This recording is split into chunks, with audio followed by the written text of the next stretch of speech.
Afurika ni umwe mu migabane ikomeye kandi igaragaza impinduka ku isi.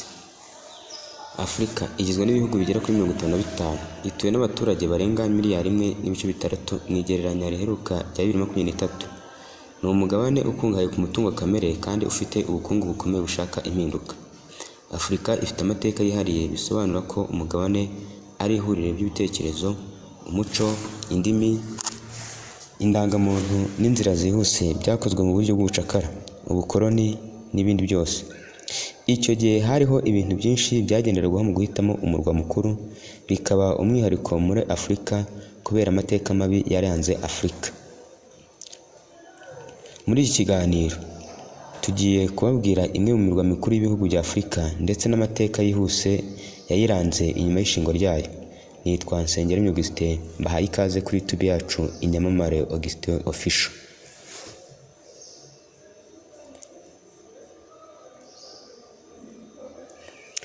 Ku mwanya wa 10 turasanga umurwa mukuru Accra. Accra ni izina rituruka ku ijambo Nkarani risobanura itsinda ry'ibimonyo mu kirimi gakondo cyo muri Ghana cyitwa Akan. Bishingiye ku migina myinshi yabarizwaga muri ako gace, kubera ko byagoraga abantu kuvuga Nkarani, byaje guhinduka bakajya bivugira Accra, izina rifata guhera ubwo. Ariko Accra yashinzwe ahagana mu kinyejana cya 15 kandi igirira akamaro abacuruzi b'Abongereza nyuma y'abakoloni.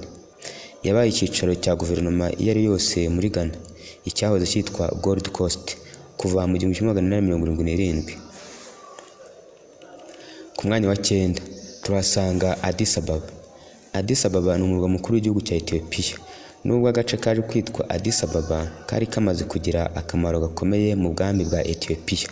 Kuva mu kinyejana cya 15, Addis Ababa yashinzwe mu kinyejana cya 19. Umwami w'abami Menelik wa kabiri n'umugore we Tayitu Betulu baremye umujyi kugira ngo kibe icyicaro cy'igihugu gikuru cy'ubwami bwabo. Izina ry'umujyi risobanura indabyo nshya mu rurimi rw'Iki-Amharic. Ku mwanya wa 8 turasanga umurwa mukuru Abidjan. Abidjan ni umurwa mukuru w'igihugu cya Nigeria. Ni izina ryafashwe mu ntangiriro y'ikinyejana cya 20 riva mu mujyi muto ubu uri mu gace gakomeye ka Abidjan. Abidjan yatoranyijwe kuba umurwa mukuru wa Nigeria mu 1976, bitandukanye n'indi mijyi itari mike kuri urwo rutonde. Abidjan nta mateka yihariye ifite mbere yo kwigenga kwa Nigeria. Kuzamuka k'uyu mujyi kwatumye ishoramari rya Nigeria rizamuka ku rugero rwo hejuru mu myaka y'1976, biza gutuma mu 1991 umurwa mukuru uvanwa i Lagos ujyanwa i Abidjan. Ku mwanya wa 7 turasanga Rabat. Umurwa mukuru Rabat ni ijambo ryakomotse ku Cyarabu riba, bisobanura indirimbo y'umutamenwa.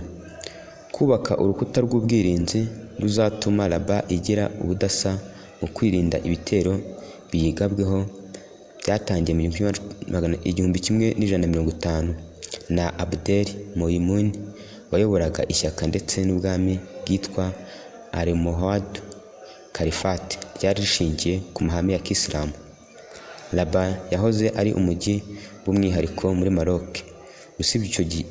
Usibye igihe gito umujyi w'ubworozi bw'igihugu wajyanwaga i Fès, ariko ibi byahinduwe mu 1912 kandi Rabat yabaye umurwa mukuru wa Maroc kuva icyo gihe kugeza ubu. Ku mwanya wa 6 turasanga Pretoria, umurwa mukuru wa Afurika y'Epfo. Pretoria ni umurwa mukuru w'inteko ishinga amategeko ya Afurika y'Epfo, washinzwe mu 1855 na Martinus Pretorius, umwe mu bayobozi b'imitwe ya Afrikaner yagize uruhare mu cyiswe Great Trek. Great Trek yari umuryango w'abakoloni babaga ururimi rw'Igihorandi baje mu majyepfo ya Afurika y'Epfo bashaka ubutaka bwo gushingaho igihugu cyabo batitaye ku butegetsi bw'Abongereza. Pretorius yise umujyi izina ry'umuryango we hamwe no guha icyubahiro se, Andreas Pretorius. Nyuma y'imyaka 165, Pretoria yateguwe kuba umurwa mukuru wa guverinoma ya Afurika y'Epfo.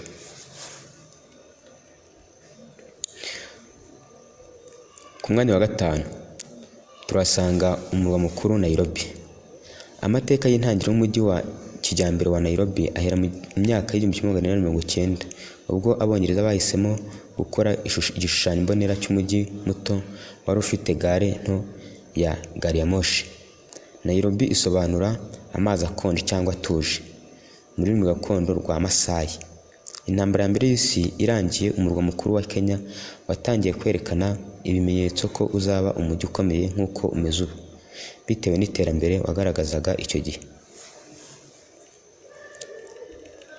Ku mwanya wa kane turasanga Nouakchott, umurwa mukuru wa Mauritania. Umurwa mukuru wa Mauritania ni umwe mu mijyi minini mu gihugu, washinzwe na Berbers mu myaka irenga 300 ishize nk'umudugudu muto wo kuroba.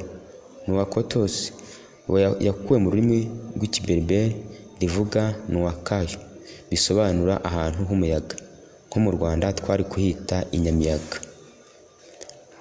Nk'umurwa mukuru wa kijyambere, kubaka agace tuzi ubu byatangiye mu 1958 igihe Mauritania yashakaga umurwa mukuru mbere y'ubwigenge bw'1960. Ku mwanya wa gatatu turasanga Dakar. Dakar ni umurwa mukuru w'igihugu cya Senegal muri Afurika y'Iburengerazuba. Uyu mujyi washinzwe mu 1995 n'abaturage bo mu bwoko bwa Lebu, bawita Ndakaru. Abafaransa nibo bangije izina ry'umwimerere w'umujyi igihe batangiraga gukoresha ako gace nk'ikigo cya gisirikare mu 1957, kubera ko kuvuga Ndakaru byabagoraga bakavuga Dakar, biza kurangira wiswe Dakar. Nyuma y'icyo gihe Dakar yagize akamaro k'umujyi ukunzwe cyane wo guturamo ndetse n'ubucuruzi bw'abanyamahanga. Ku mwanya wa kabiri turasanga N'Djamena. N'Djamena ni umurwa mukuru wa Chad, bisobanura ahantu ho kuruhukira. Agace kitwa N'Djamena kahoze kitwa Fort Lamy, kashinzwe n'Abafaransa mu myaka 120 ishize. Fort Lamy wari umujyi w'ubucuruzi n'umujyi w'ubutegetsi ku bakoloni b'Abafaransa, ariko mu 1973 izina ry'umujyi ryahinduwe N'Djamena. Uwahoze ari Perezida François Tombalbaye yakuye iryo zina mu mudugudu muto wari hafi aho. Mbere yuko tujya ku mwanya wa mbere, niba wifuza kudushyigikira mu buryo dukora, kora subscribe, like, share na comment, tujye tubana buri munsi. Ku mwanya wa mbere mu mirwa mikuru 10 twari twabateguriye turasanga Cairo. Cairo ikomoka ku ijambo ry'icyarabu al-Kahila, bisobanura uwatsinze cyangwa uwigaruriye ahandi. Ariko iryo zina rikomoka kandi ku cyarabu kivuga ku mubumbe wa Mars, al-Najm al-Kahil, inyenyeri yatsinze. Ikimenyetso cy'inyenyeri hano kandi kigereranywa n'uwashinze umujyi, Fatimid Khalif al-Muizi. Ukuza kwe kwatumye abona intsinzi mu by'umutekano mu kinyejana cya 19. Niba hari imirwa mikuru wifuza ko tuzakugezaho, twandikire muri komenti. Mbashimiye byimazeyo ko mwaduteze amatwi. Tuzasubire ubutaha tubagezaho ikindi cyegeranyo kindi imirwa twabateguriye. Amazina yanjye nitwa Nsengera Augustin. Iyi ni YouTube yanyu Inyamamare Augustin Official. Bahaye ikaze mu cyegeranyo gikurikira.